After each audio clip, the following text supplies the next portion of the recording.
Hello everyone, welcome to our channel.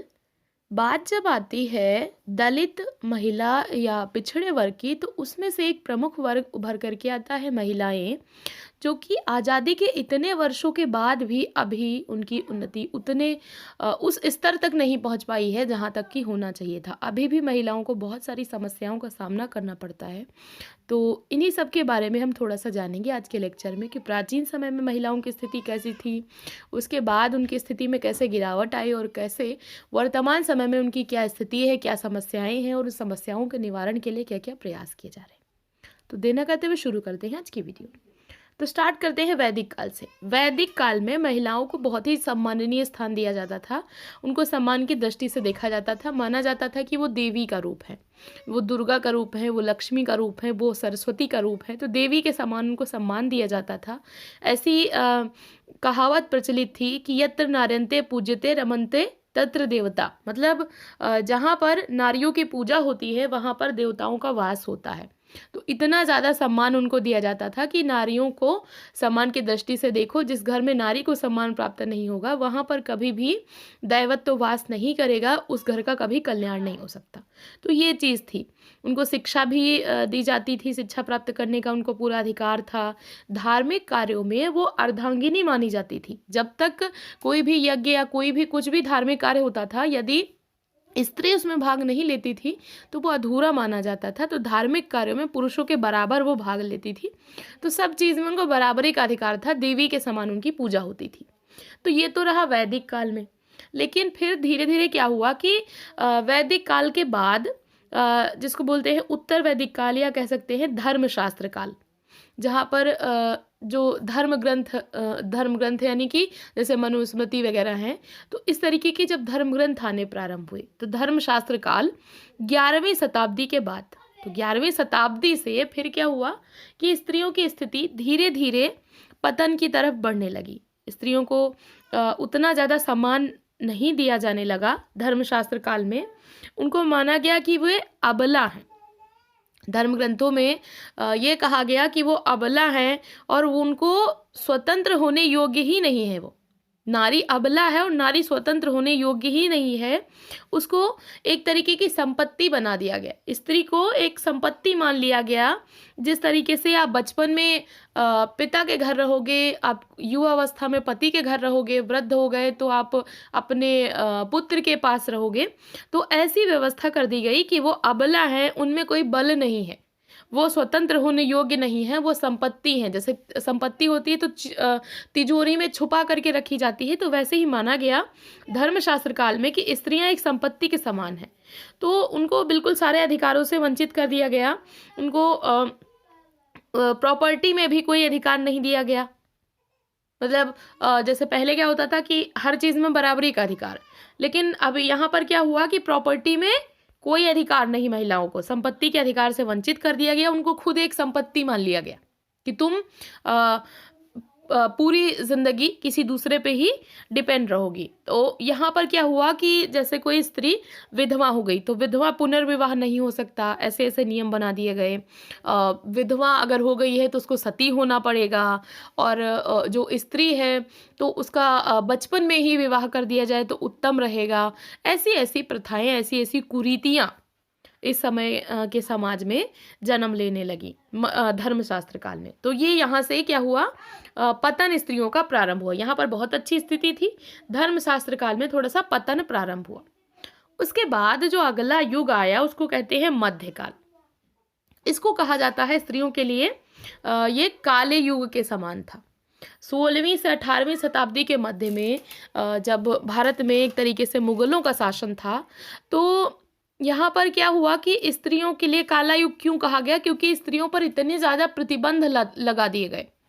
उनको शिक्षा से भी वंचित कर दिया गया। इतना ज़्यादा उनकी स्थिति बुरी हो गई कि 5-6 वर्ष की आयु की लड़की का विवाह उचित समझा जाने लगा। मुगल काल था तो युद्ध होते थे, आक्रमण में फिर कोई आपकी बच्ची को या कुछ भी ऐसे कुछ ना हो जाए, इस वजह से ऐसा माना जाने लगा कि 5-6 वर्ष की बच्ची हो उसी की शादी कर दो, बहुत उत्तम है। सोचो, एक 5-6 साल की बालिका, उसकी क्या आयु होगी, उसकी शादी उस समय पे की जाती थी, कितना कुरीतिपूर्ण समाज था ये मध्य युग, 16वीं से 18वीं शताब्दी के मध्य में। तो इसीलिए इसको बोला जाता है स्त्रियों के लिए ये युग जो था ये काला युग के समान था। यहाँ पर कोई एजुकेशन नहीं, उनको कोई अधिकार नहीं, कुछ नहीं, बिल्कुल सारे अधिकारों से लगभग उनको वंचित कर दिया गया। उसके बाद फिर आया ब्रिटिश युग। यहाँ पर अंग्रेजों का शासन आया। अंग्रेजों के शासन में अच्छी चीज़ ये हुई कि जब अंग्रेजी शिक्षा पद्धति को भारत में लागू किया गया तो जो भारत के लोग थे जो थोड़ा सा एजुकेशन जिन्होंने ग्रहण करी, तो फिर जब उन्होंने एजुकेशन ग्रहण करी तो उन पे पश्चिम के विचारों का प्रभाव पड़ा। पश्चिम में उन्होंने जो जो चीज़ें देखी तो उन्होंने देखा कि भारत में बहुत ज़्यादा कुरीतियाँ हैं, थोड़ा सा उन्होंने उनका ध्यान इस तरफ गया। तो यहाँ पर समाज सुधारक जिनका ध्यान इस तरफ गया कि भारत में बहुत सारी कुरीतियाँ हैं और ये ख़त्म होनी चाहिए, तो जब उनका ध्यान गया तो उन्होंने मूवमेंट किए और जब आंदोलन हुए तो एक्ट भी बने। तो ब्रिटिश काल में क्या हुआ कि स्त्रियों की स्थिति में थोड़ा सा पुनरुत्थान हुआ, तो एक तरीके से कह सकते हैं स्त्रियों का पुनरुत्थान युग हुआ। और यहाँ पर जो समाज सुधारक जो थे वो उन्होंने अपना बहुत ज़्यादा योगदान दिया स्त्रियों की स्थिति को अच्छा करने में। इसमें कौन कौन थे? एक तो राजा राम मोहन राय थे जो कि जिन्होंने सती प्रथा को ख़त्म करने में अपना अभूतपूर्व योगदान दिया। ईश्वर चंद्र विद्यासागर थे और इन्होंने विधवाओं के पुनर्विवाह से संबंधित अपना योगदान दिया था। तो और भी बहुत सारे अलग अलग समाज सुधारक हुए जिन्होंने अपना योगदान दिया स्त्रियों की स्थिति को ऊंचा उठाने में।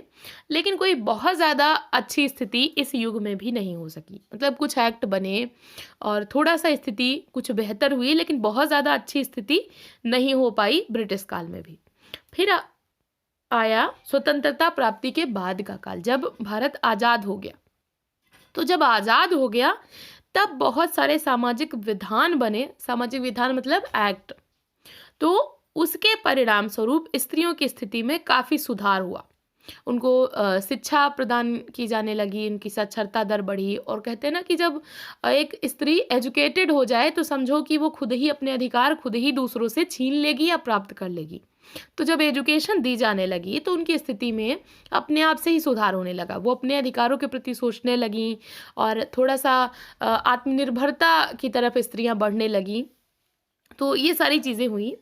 तो ये प्रमुख कालखंडों में स्त्रियों की स्थिति थी। अब हम थोड़ा सा देखते हैं प्रमुख सामाजिक विधान जिनसे कि स्त्रियों की स्थिति में सुधार हुआ। तो सती प्रथा निषेध अधिनियम जो कि आया था राजा राम मोहन राय के प्रयासों से, पहले आया था ये 1829 में। उसके बाद इसी को रिवाइज करके इसी पे एक अधिनियम बना था 1988 में। दोनों याद करते चलिएगा, वैसे मोस्टली ये वाला पूछता है 1829 वाला, लेकिन मे भी ये पूछ ले तो आप ये भी याद रखना, ये रिवाइज होके बना था। उसके बाद आया हिंदू विधवा पुनर्विवाह अधिनियम, ये आया था ईश्वर चंद्र विद्यासागर के प्रयासों से 1850 में। उसके बाद बाल विवाह निषेध अधिनियम, ये आया था 1929 में, इसको कहते हैं शारदा एक्ट। ठीक है, 1929 में आया था शारदा एक्ट और बाद में इसी को बाल विवाह निषेध अधिनियम को रिवाइज होके ये बना था 2006 में। तो जब पहले बाल विवाह निषेध अधिनियम बना था 1929 में, तब यहाँ पर आयु की गई थी 14 से 18 वर्ष, कहीं कहीं पे 15 भी दिया हुआ है कि जो लड़कियों की आयु थी वो 15 और लड़कों की आयु 18, और कहीं कहीं पे 14 दिया हुआ है। तो दोनों ही ऑप्शन एक साथ में नहीं दिए होंगे, तो बिल्कुल भी कंफ्यूज मत होइएगा। और उसके बाद जब 2006 में एक्ट आया तो यहाँ पर फिर से आयु बढ़ाई गई और विवाह की आयु में बढ़ोतरी करके जो लड़कियों की विवाह की आयु थी वो 18 कर दी गई और लड़कों की विवाह की आयु 21 कर दी गई। 18 और 21 ये विवाह की आयु कर दी गई। तो इस तरीके से थोड़ा सा प्रोग्रेस हुआ। फिर आया विशेष विवाह अधिनियम, ये अधिनियम भी 2 बार आया है। एक बार आया है 1872 में विशेष विवाह अधिनियम 1872, लेकिन इसको ज़्यादा पूछते नहीं हैं, ये वाला ज़्यादा पूछा जाता है। 1954 में जो आया था विशेष विवाह अधिनियम 1954, इसमें अंतरजातीय विवाह को मान्यता दी गई, इंटरकास्ट जो मैरिज थी उसको मान्यता दे दी गई। उसके बाद आया आर्य विवाह वैधानिकरण अधिनियम, यह आया था 1937 में। शरीयत एक्ट और मुस्लिम तलाक अधिनियम, ये मुस्लिम विवाह से संबंधित थे। शरीयत एक्ट आया था 1937 में और मुस्लिम तलाक अधिनियम आया था 1939 में। हिंदू विवाह अधिनियम, यह आया था 1955 में। और उसके बाद अस्पृश्यता निवारण अधिनियम 1955 में आया था। हिंदू उत्तराधिकार अधिनियम आया था 1956 में। ये जो उत्तराधिकार अधिनियम था, यहाँ पर माना गया कि स्त्री को भी संपत्ति में अधिकार है। वैसे पिता की संपत्ति में या पति की संपत्ति में स्त्रियों को कोई अधिकार नहीं मिलता था, लेकिन यहाँ पर कहा गया कि उत्तराधिकार अधिनियम के तहत स्त्रियों को भी संपत्ति में अधिकार है। तो यहाँ से ये बहुत बड़ा चेंज हुआ। उसके बाद दहेज निरोधक अधिनियम बना, जो कि 3 बार बना है। पहला जो अधिनियम था वो आया था 1961 में। बाद में इसमें संशोधन हुआ 1984 और 1986 में। तो ये संशोधन यहाँ पर हुए हैं 86-84, और जो मूल अधिनियम था वो बना था 1961 में। तो कभी भी पूछे कब बना था तो 61 आप लगाएंगे, और संशोधित अधिनियम या कब संशोधन हुआ था तो इसमें से आप लगाएंगे। उसके बाद स्त्रियों तथा कन्याओं का अनैतिक व्यापार अधिनियम बना 1956 में, कि स्त्रियों को जो उनकी खरीद फरोख्त होती थी अनैतिक रूप से, उस पर एक एक्ट लाया गया। तो ये भी एक बहुत अच्छी चीज़ हुई। इसके बाद घरेलू हिंसा अधिनियम, ये बना 2005 में, जिसमें शारीरिक, मानसिक, लैंगिक दुर्व्यवहार को घरेलू हिंसा के अंतर्गत रखा गया। ये एक बहुत अच्छा एक्ट था। उसके बाद प्रसूति प्रसुविधा अधिनियम ये आया था 1961 में। एंड महिलाओं के अश्लील प्रदर्शन पर रोक, ये एक्ट आया था 1986 में। एंड उसके बाद एक 1986 में ही आया था वेश्यावृत्ति निवारण अधिनियम, ये भी 1986 में आया था। अब यहाँ पर एक इम्पोर्टेंट चीज़ है, जो प्राचीन काल में एक प्रथा चलती थी, देवदासी प्रथा। ये कहीं ना कहीं वेश्यावृत्ति को प्रोत्साहित करती थी। एक देवदासी एक स्त्री को मान लिया जाता था, जिसको माना जाता था कि वो संपूर्ण समाज की संपत्ति है। तो एक तरीके से ये काफ़ी हद तक धार्मिक आधार पर एक वेश्यावृत्ति को प्रोत्साहन दिया जाता था, देवदासी प्रथा। ये एक कस्टम पहले था। भ्रूण जांच पर रोक, ये 1994 में एक्ट आया था, कि आप यहाँ पर क्या होता था कि पता चल जाता था कि लड़की है या लड़का है, और लड़की अगर होती थी तो उसको गर्भ में मार दिया जाता था। तो इसलिए ये अधिनियम लाया गया, भ्रूण जांच पर रोक, 1994 में। इसके अलावा कुछ संविधान के अनुच्छेद हैं जो कि हम देख लेते हैं, या कुछ संशोधन।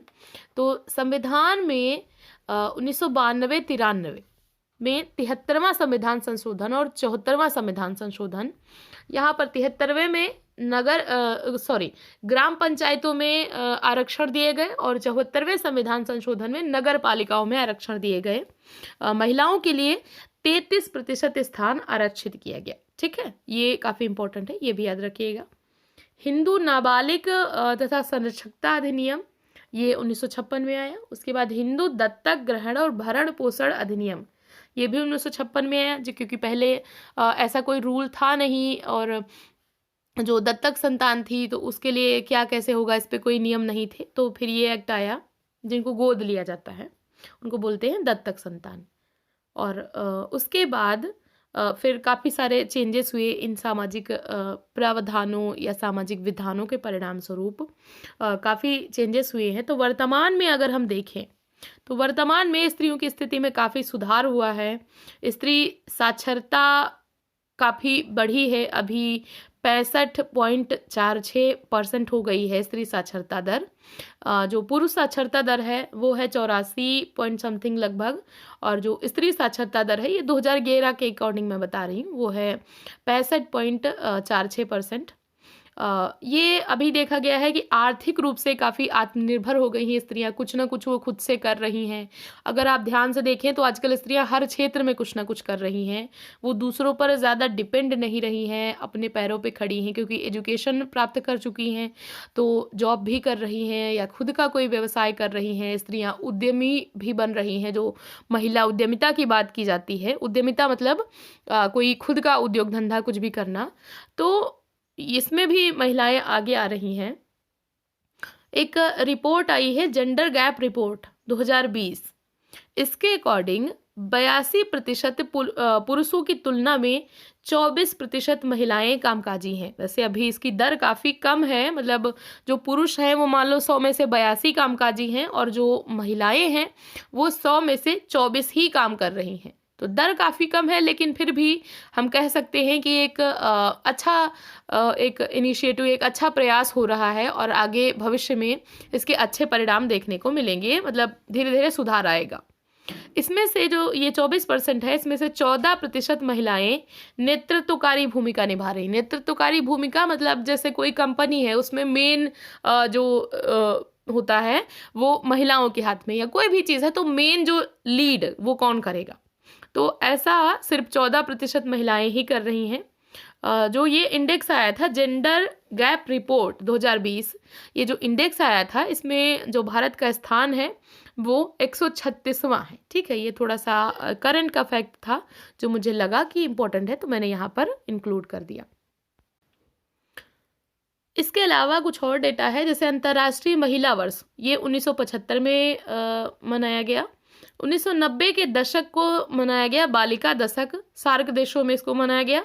1975 से 1985 को मनाया गया महिला दशक, और ये मनाया गया था 1990 का दशक, ये मनाया गया था बालिका दशक, और 1975 से 85 महिला दशक। उसके बाद राष्ट्रीय महिला आयोग 1992 में इसका गठन हुआ। समान पारिश्रमिक अधिनियम, मतलब अगर काम समान है तो फिर वेतन कम क्यों महिलाओं को, तो ये दिया गया। ये अधिनियम आया 1976 में। आई होप आपको वीडियो अच्छा लगा होगा। ऐसे ही पढ़ते रहिए, अपने गोल की तरफ आगे बढ़ते रहिए। वीडियो देखने के लिए थैंक यू सो मच।